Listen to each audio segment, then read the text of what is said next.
मेरा नाम आयशा है और मेरी उम्र 20 साल है। रात के 12 बज चुके थे। उस छोटे से कमरे में सिर्फ एक पुराना बल्ब जल रहा था जो हल्की सी लाल रोशनी में सब कुछ और भी भयानक बना रहा था। मैं बिस्तर पर लेटी हुई थी, बडान में ऐसी तेज दाढ़ की लहरें उठ रही थी जैसे कोई अंदर से मुझे चीर रहा हो। कपड़े फाड़े हुए, बाल बिखेरे हुए और आंखों से आंसू बह रहे थे जो रुकने का नाम ही नहीं ले रहे थे। पहले दो लड़कों ने मुझे इतना थका दिया था कि मेरा सर और तन दोनों जख्मी हो चुके थे।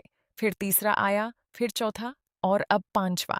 हर एक के जाने के बाद मुझे लगता था बस अब और नहीं सहा होगा, लेकिन फिर भी मैं खामोश लेती रही, क्योंकि ये सब मैंने अपनी मर्जी से कबूल किया था। मुझे याद है वो दिन जब मैं पहली बार पिज्जा हाउस में पहुंची थी। घर में बिजली का बिल भी नहीं भरा हुआ था। माँ दरवाजे पर खाड़ी आंसू पोंछ रही थी। बाबा की मौत के बाद सिर्फ मैं ही थी जो घर संभाल सकती थी। दोनों बहनें अभी कुंवारी थी। बड़ी बहन 21 की और छोटी 19 की।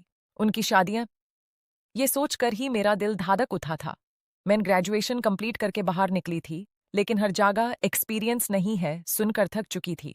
फिर एक दोस्त के भाई के थ्रू ये पिज्जा हाउस वाली जॉब मिल गई। मैनेजर ने कहा था, यहाँ सिर्फ खूबसूरत लड़कियां ही काम कर सकती हैं। उस दिन मैंने सोचा था शायद ये टेम्परेरी है, बस कुछ महीने और सब ठीक हो जाएगा। लेकिन दुनिया बहुत जालिम निकली। पहले दिन से ही वो 5 लड़के रोज शाम को कॉर्नर वाली टेबल पर बैठते। सब 25-26 साल के, अमीर घराने के, फ्लैशी कार्स और एटीट्यूड। मैं उनके ऑर्डर लेती तो वो मुझे ऐसे देखते जैसे मैं कोई चीज हूं, इंसान नहीं। एक दिन एक लड़के ने कार्ड दिया और बोला, कोई परेशानी हो तो कॉल कर लेना। मैंने सोचा था शायद वो सच में मदद करना चाहते हैं। महीने गुजारते गए, घर में बहन की शादी का रिश्ता आ गया।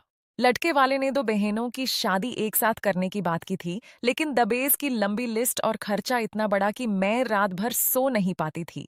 माँ के आंसू, बहनों की खुशी, सब मुझे देखकर दिल टूट जाता। फिर एक दिन मैंने उन पांचों से बात की।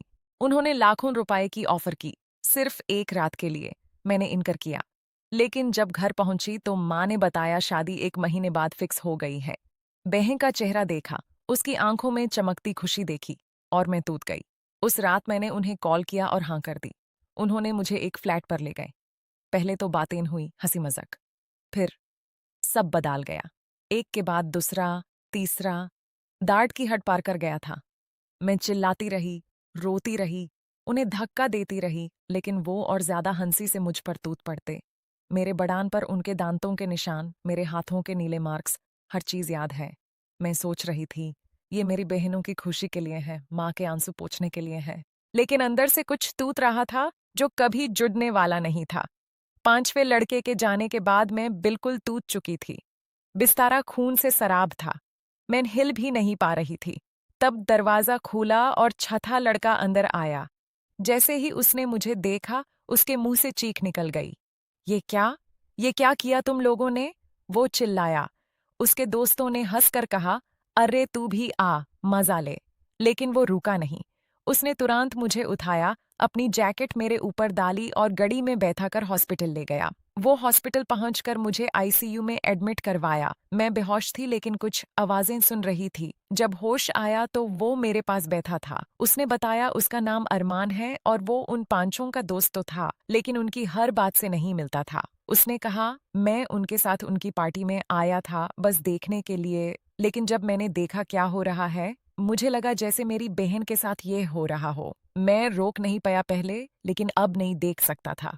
उसने उन पांचों से वो सारे पैसे वापस लिए, हॉस्पिटल का खर्चा खुद दिया और मुझे वो लाख रुपए दे दिए। जब मैं ठीक हुई तो उसने मुझे अपनी छोटी फैक्ट्री में जॉब ऑफर की, असली रिस्पेक्ट वाली जॉब, रिसेप्शनिस्ट की। कहा, अब से कोई तुम्हें गलत नजर से नहीं देखेगा।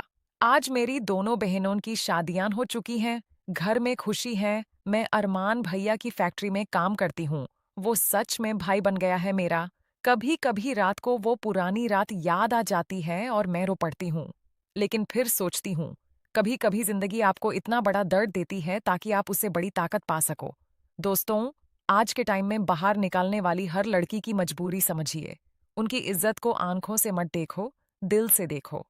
और हाँ, कभी कभी वो लोग जो सबसे बड़े दुश्मन लगते हैं, वही आपके सबसे बड़े फरिश्ते बन जाते हैं। जैसे अरमान मेरे लिए बना।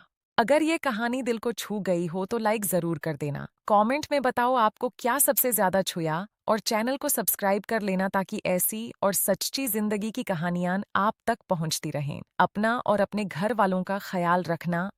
अल्लाह आप सबको हमेशा खुश रखे।